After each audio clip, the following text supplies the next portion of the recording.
Millie was a soft brown-haired beauty. Her hair was always straight and so soft, so dark it was almost black. It laid just slightly on her shoulders. She had the creamiest, softest skin. Her face was unblemished despite her teenage, and her hazel eyes were penetrating. She had large and lovely eyes, always reflecting that she was deep in thought. Millie could almost always be seen with a horror book in her hand when she wasn't doing homework. This bothered her mother, who was a friendly, outgoing type who enjoyed sunshine and flowers and other beautiful things in the world. She didn't like to see her gorgeous daughter reading about gruesome killings, grisly scenes, and disturbed minds. Millie's mother decided on a whim one day to take one of Millie's horror novels to a voodoo woman and get a curse put on it. "Please make it so Millie never wants to read another horror novel again," Millie's mother instructed the woman. The woman took out a large black bowl and an incense cone and some dried leaves. She placed the cone in the bowl, lit it, and then placed the book on the cone. A large black cloud of smoke arose, and the woman sprinkled the dried leaves on the book and the smoke, saying incantations that sounded ancient and frightening. Then she waved both hands, crisscrossing, over the bowl, and said, "Horror, be gone." The black smoke suddenly disappeared and the woman pulled the book out of the bowl. It was not burned. Millie's mother was amazed and hoped the spell really worked. She silently slipped Millie's book back to where it had been at home, in Millie's tote bag. The next day, Saturday, Millie awoke from an afternoon nap and decided she wanted to read in the living room. The house was quiet, her mother was gone on errands. Her father always worked on Saturday.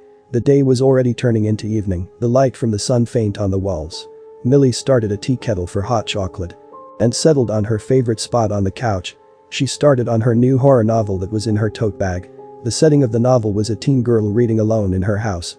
Millie read some of the girl's background story, and then the novel was mentioning a strange scratching sound at the window. Suddenly Millie herself was also hearing a scratching sound at the window. She looked up and saw nothing at the window and chuckled to herself. She continued reading after fetching her cup of hot chocolate. Next, the girl character was hearing footsteps in the hall. She was getting really creeped out as she was supposed to be alone. Millie reflected on how she was alone also in the house. She looked up again. It was even darker in the room. She decided to turn on a lamp. As she was finished clicking the lamp's knob, she thought she heard some thumps in the hall. She decided it was her mind playing tricks on her. She picked up her novel. And the girl character decided to jump up and have some hot chocolate. She reached into the kitchen's pantry closet, and instead of a box of chocolate she was groping at her own mother's corpse, blue in the face from having been strangled. Millie slammed the books shut. She was starting to get the creeps. It was weird that she was hearing some of the same noises the girl heard and drinking the same drink, and in the same predicament, alone at home in the evening. She decided to put the box of hot chocolate back in their kitchen pantry to put her mind at ease. Once she saw her own mother wasn't in the closet, dead as well, she could go back to her book. She opened the closet and couldn't believe her eyes. It was her mother, looking still and blue, her neck with a bloody ring around it from being strangled. Millie screamed and ran out of the house. Later, after her father came home, the police and mortician came and went, and days passed by. Millie tried to bring her life back to normal as much as possible. But she found she could never, ever read a horror novel for the rest of her life.